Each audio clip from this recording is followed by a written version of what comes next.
মাছের রাজা ইলিশ এটা আমরা সবাই জানি। আর ইলিশ মাছ ভাজা খেতে কিন্তু অনেক মজা।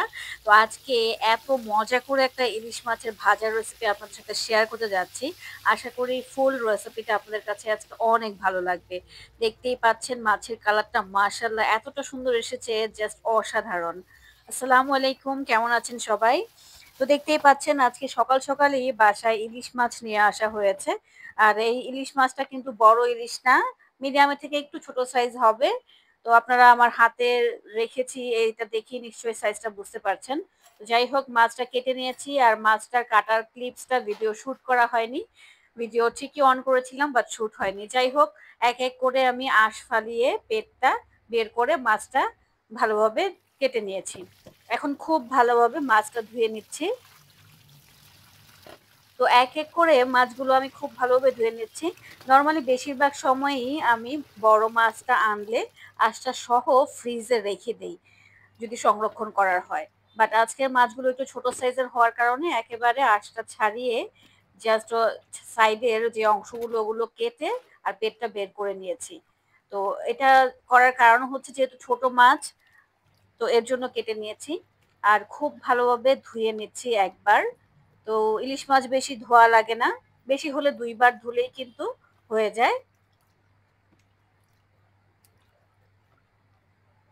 তো এখন আমি এটা ডিপ ফ্রিজে সংরক্ষণ করব। আস্ত করেই ফ্রিজে আমি রেখে দিচ্ছি। আর আজকে মূলত এই মাছটা আনা হয়েছে নরমালি ভাজা খাওয়ার জন্যই, আস্ত মাছ ভাজা খাওয়ার জন্য।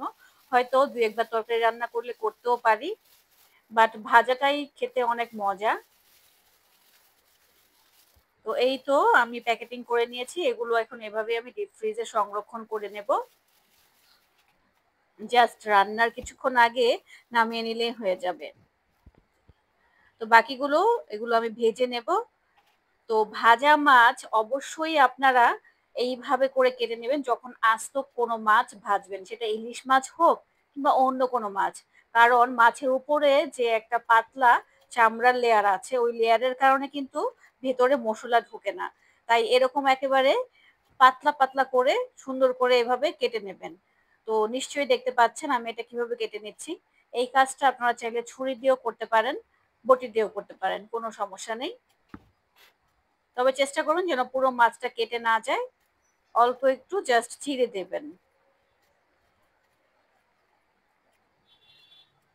তো এক এক করে আমি ৫টা মাছ এভাবে কেটে নিয়েছি, নিশ্চয়ই দেখতে পাচ্ছেন। আর আরো একবার আমি ধুয়ে নিয়েছিলাম। এখন একটা ইম্পর্টেন্ট কথা হচ্ছে অনেকে মাছ ভাজায় মসলা একেবারেই কম দেয়। তো আমি দেখতেই পাচ্ছেন কি পরিমাণ মসলাটা দিচ্ছি এখানে। গুঁড়ো মরিচ, হলুদের গুঁড়া আর লবণটা আমি দিয়ে দিচ্ছি। তো গুঁড়ো মরিচ আর হলুদটা একটু বেশি পরিমাণ দেবেন, কারণ এটা যেহেতু ভাজা মাছ। তো ভাজা মাছ একটু মশলাদার হলেই কিন্তু বা ঝাল ঝাল হলেই কিন্তু খেতে ভালো লাগে। আর যেহেতু আমি মাছটা উপর থেকে হালকা করে চিড়ে নিয়েছি বা কেটে নিয়েছি, তো এখানে ডলে ডলে একেবারে মশলাটা ভিতরে ঢুকিয়ে দিচ্ছি। এতে করে এটার কালারটা যেরকম মাশাআল্লাহ সুন্দর হবে, সেই সাথে খেতেও কিন্তু অসাধারণ লাগবে। সাথে আর কিছুই লাগবে না। তো আপনারা নিশ্চয়ই দেখতে পাচ্ছেন আমি কিন্তু একেবারে হাত দিয়ে ডলে ডলে ঘষে ঘষে এই মাছটা রেডি করে নিচ্ছি। আর ১০ মিনিটের জন্য রেস্টেও রেখেছিলাম। এখন চলে এসেছি মাছ ভাজতে।